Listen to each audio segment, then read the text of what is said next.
جب سے وہ اس گھر میں شفٹ ہوئے تب سے لے کر اب تک مصروفیت کی وجہ سے کسی نے بھی اوپر کی طرف جانے کی ضرورت نہیں محسوس کی، مگر اب وہ عجیب نظروں سے دیکھتی سیر زدہ سی آگے بڑھنے لگی۔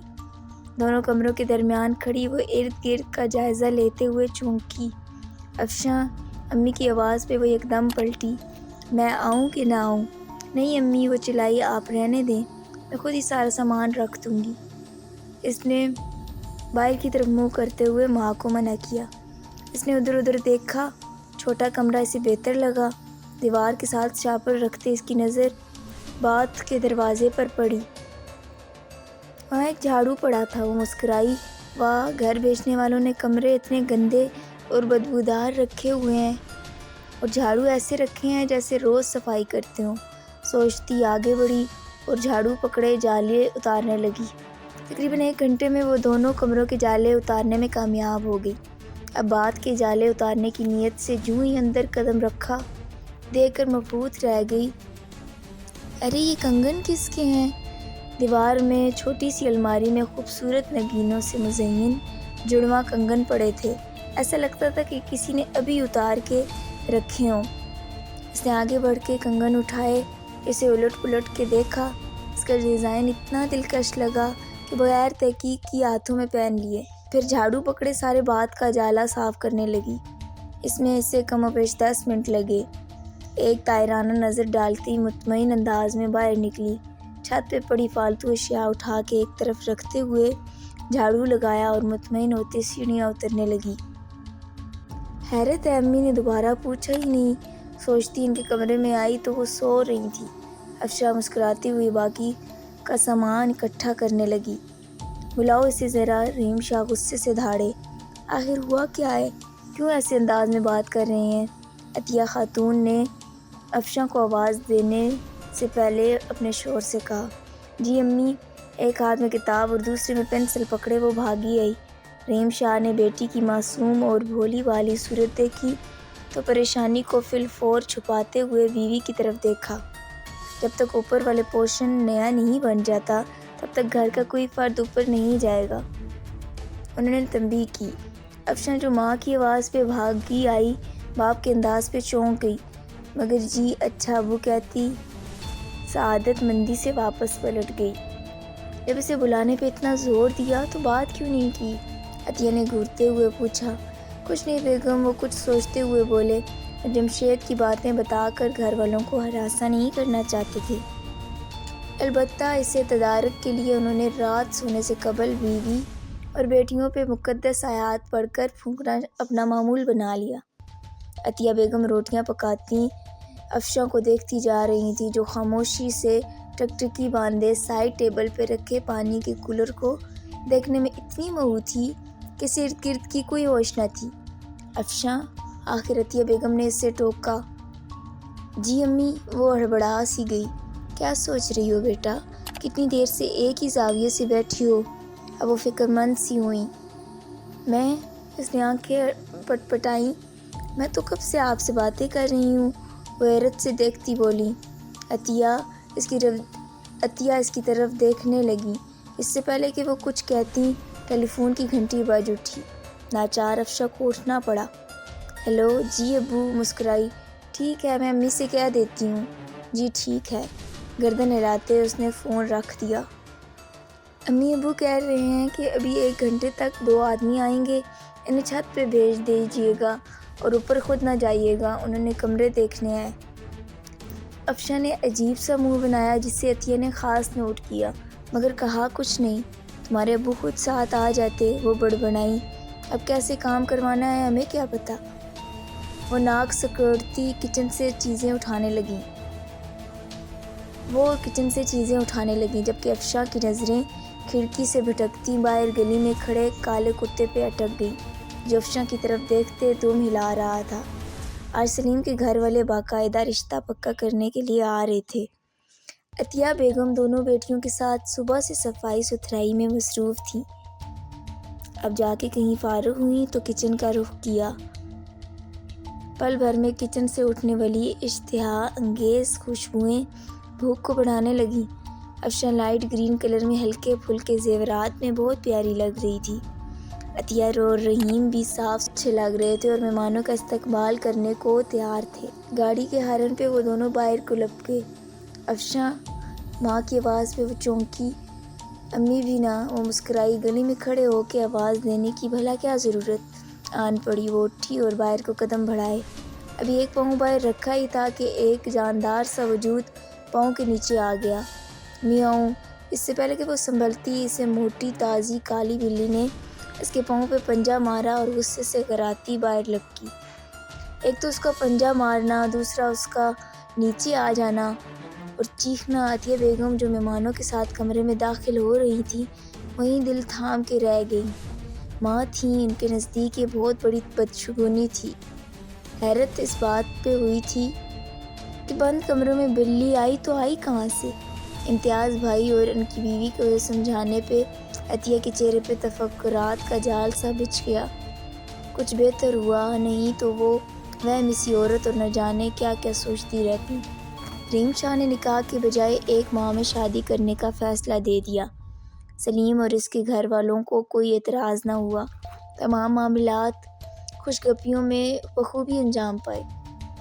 امی افشاں ماں کے کمرے میں کھڑی پریشانی میں انگلیاں مروڑتی انہیں بھی ہراساں کر رہی تھی۔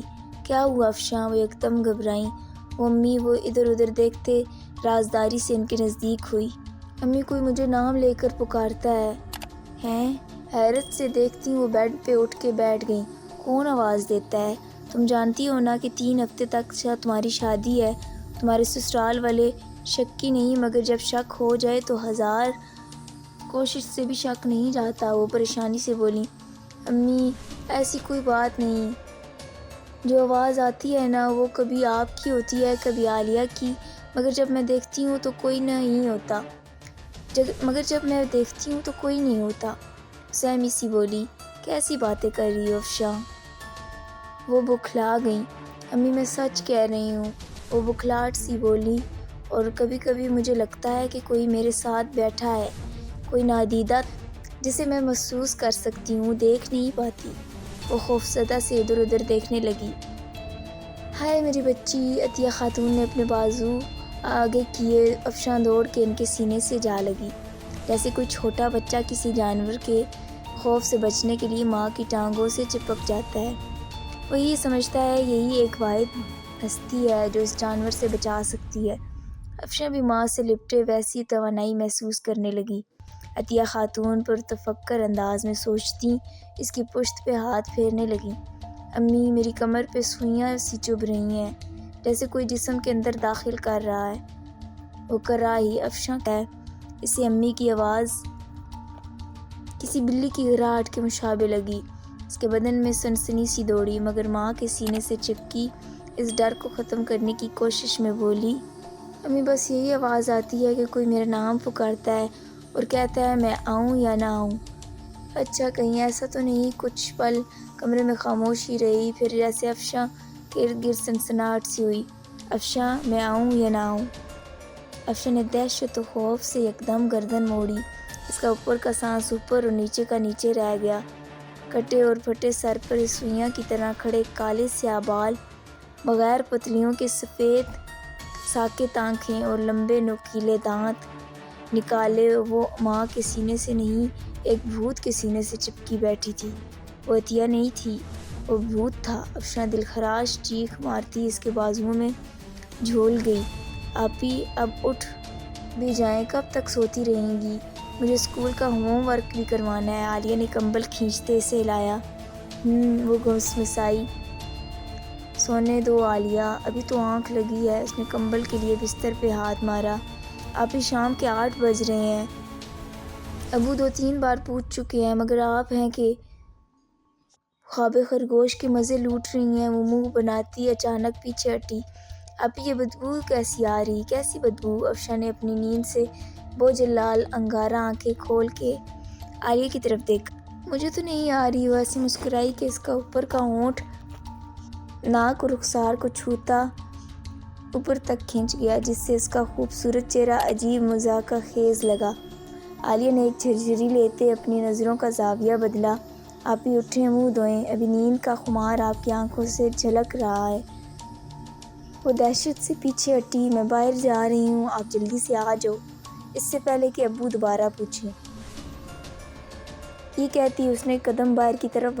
عالیہ کی کمر پہ لمبی بل کھاتی چوٹی کو دیکھ کر افشاں بڑبڑاتی آنکھوں میں چمک ابھری، جیسے کوئی شکاری اپنے شکار کو سامنے دیکھ کر جھپٹنا چاہتا ہو۔ عطیہ خاتون کھانا لگا چکی تھیں۔ عالیہ کو ہراساں سے کمرے سے نکلتے دیکھا تو اچنبھے سے بولیں، یہ افشاں ابھی نہیں اٹھی اور تم کیوں ایسے سر جھاڑ منہ پھاڑ بھاگی چلی آئی ہو؟ انہوں نے ٹوکتے ہوئے کہا۔ وہ امی عالیہ ہکلائی، مجھے افشاں آپی کا انداز عجیب سا لگا ہے، آج ایک نامعلوم سا خوف ان سے محسوس ہوا ہے۔ اس اہم انداز سے بولی، کس قسم کا خوف؟ عطیہ نے حیران ہوتے پوچھا، کوئی جھگڑا ہو گیا تم دونوں کا، یا آپی نے تمہاری کوئی فرمائش رد کر دی؟ وہ ہنسیں۔ امی عالیہ نے منہ بنایا، آپ خود چل کے دیکھ لیں، مجھے نہیں پتہ۔ یہ کہتی ڈائننگ ٹیبل پہ منہ پھیلائے بیٹھ گئی۔ ارے واہ، آج تو لگتا ہے بیگم نے کوئی خاص چیز بنائی ہے، جس کی خوشبو اندر کمرے سے کھینچتی ہمیں باہر تک لے آئی۔ رحیم شاہ تولیے سے ہاتھ صاف کرتے بعد سے باہر آئے اور کرسی پہ بیٹھ گئے۔ یہ ہماری افشاں کدھر ہے؟ انہوں نے عالیہ سے پوچھا، ابھی تک کمرے سے باہر نہیں نکلی؟ میں دیکھتی ہوں کہیں طبیعت خراب نہ ہو، کہہ تو رہی تھی سر میں درد ہے۔ میں سالن کا ڈونگا رکھا اور اٹھنے لگی، تم بیٹھو عطیہ بیگم، میں دیکھتا ہوں۔ وہ کچھ سوچتے افشاں کے کمرے میں گئے۔ عالیہ فکر مندی سے باپ کو کمرے کی طرف جاتے دیکھنے لگی۔ افشاں بیٹی، کھڑکی میں کھڑی کیا کر رہی ہو؟ بیٹی کو رات کے اندھیرے میں باہر دیکھتے وہ متفکر سے ہو گئے۔ ہوائی مخلوق یا نادیدہ مخلوق سے وہ انکاری نہ تھے۔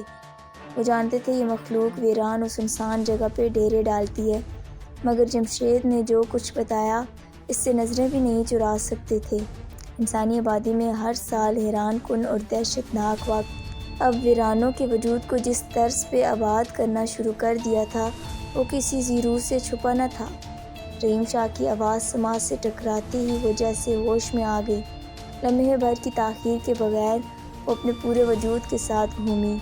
کچھ نہیں ابو، ایسے ہی باہر دیکھ رہی تھی، وہ کھلائی۔ بیٹی یہ کوئی وقت نہیں باہر دیکھنے کا، رات کے اندھیرے سے اور بری چیزوں سے دور رہنا ہی انسان کے لیے بہتر ہے۔ انہوں نے ذو معنی بات کی۔ کھانا کھانے کے لیے عالیہ دوبارہ تمہیں بلانے آئی تو تمہیں اس کے ساتھ آ جانا چاہیے تھا نا؟ وہ نرمی سے مسکرائے۔ انہوں نے ہاتھ کا اشارہ کیا، آؤ میرے ساتھ آؤ، کھانا کھاتے ہیں۔